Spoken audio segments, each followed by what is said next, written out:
Uttara Pradesh ပြည်နယ်ရဲ့ Hathras ခိုင်ဟာအကြောင်းအရာများစွာကြောင့်လူသိများပါတယ်။နာမည်ကြီးကဗျာဆရာကာကာ Hathras စီအဲ့ဒီကရှူလာထောဘက်ရာပရိစက်တာတွေပေါ့။ဒါပေမဲ့လူသိနည်းနဲ့နာမည်တစ်ခုရှိပါတယ်။အဲ့နာကတော့ကြီးကျယ်တဲ့တော်လှန်ရေးသမားလူမှုဝန်ထမ်းတွေးခေါ်ရှင်နဲ့ခေါင်းဆောင်ရကြမဟင်္ဒရာပရဒတ်ပါတယ်။အာရီယန်ပေရှဝါလို့လူသိများပြီးအိန္ဒိယနိုင်ငံရဲ့ကြားဖြတ်အစိုးရဥက္ကဋ္ဌဖြစ်ခဲ့တဲ့ရကြမဟင်္ဒရာပရဒတ်ပါ။ကျွန်တော်နိုင်ငံရဲ့လူငယ်ရွယ်ပြောချင်တာက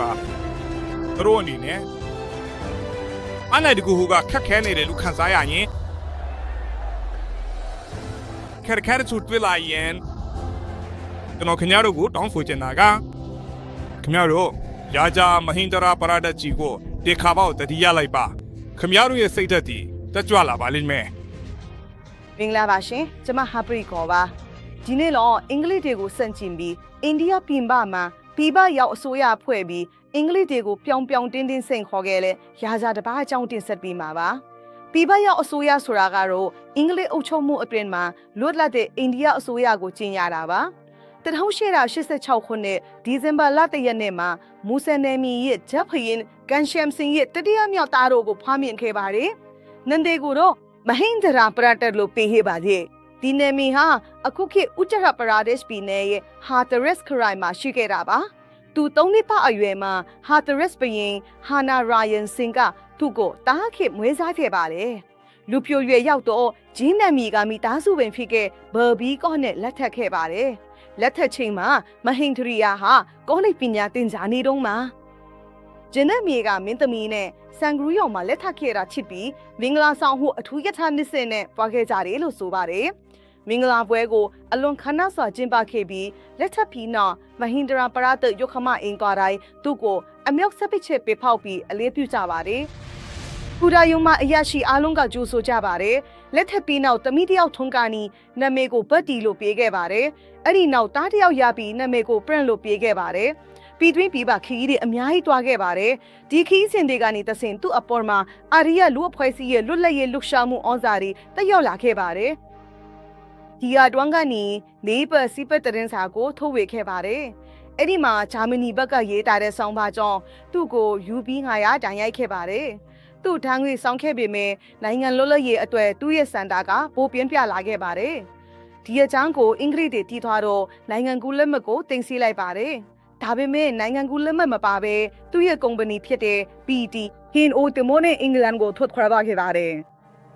ဒီခရီးစဉ်မှာသူ့နဲ့အတူအာရီယာလွတ်ဖွဲ့အစည်းရဲ့ခေါင်းဆောင်ကြီးဆွာမီရှရတ်ဒါနန်ကြီးရဲ့တားကြီးလည်းပါဝင်ခဲ့ပါတယ်။အဲ့ဒီနောက်သူဟာဂျာမနီအုပ်ချုပ်သူကိုင်စာနဲ့တွေ့ဆုံပြီးအိန္ဒိယလွတ်လပ်ရေးတက်ဖြစ်နိုင်သမျှအကူအညီပေးဖို့ကတိရယူခဲ့ပါတယ်။အဲ့ဒီကနေဘူဒါပက်စ်ဘိုဂေယီယာတူရကီတို့ကိုဖျက်ပြီးအာဖဂန်နစ္စတန်ကိုရောက်ရှိကအာဖဂန်ဘုရင်နဲ့တွေ့ဆုံခဲ့ပါတယ်။အဲ့ဒီကနေပဲ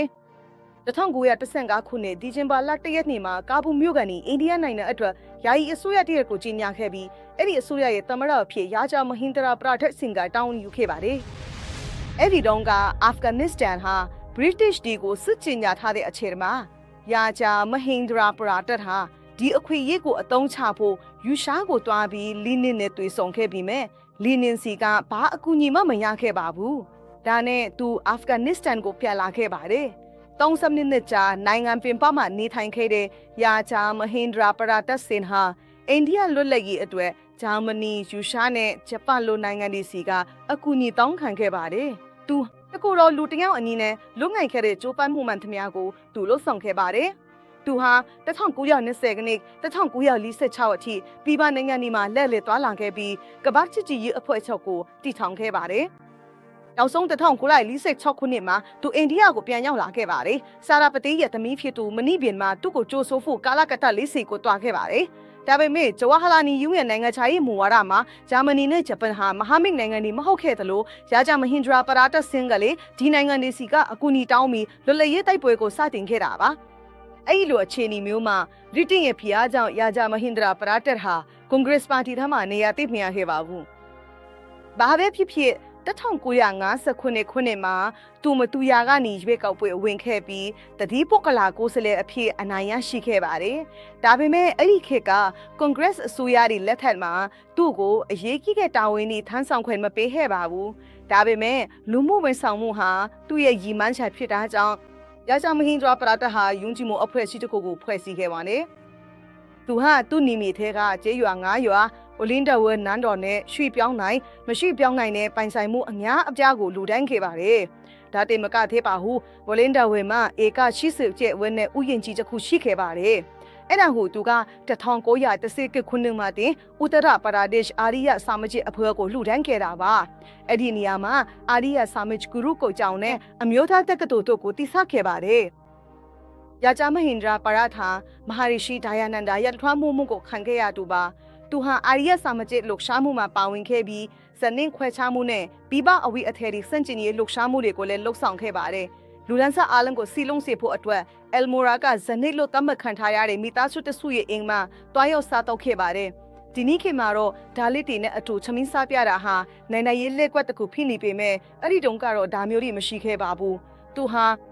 ဒီလိုမကောင်းတဲ့ဒလိထုံးစံတွေကိုစေရင်မှန်နဲ့ပဲဖျက်ချင်းခဲ့တာပါလူ့အဖွဲ့အစည်းအထက်တန်းတူညီမျှမှုရှိဖို့ကသူ့ရဲ့အိမ်မှာသူဟာမကွဲလွန်ခင်းတဲ့ပန်ချာယတီရတ်ဥပရီ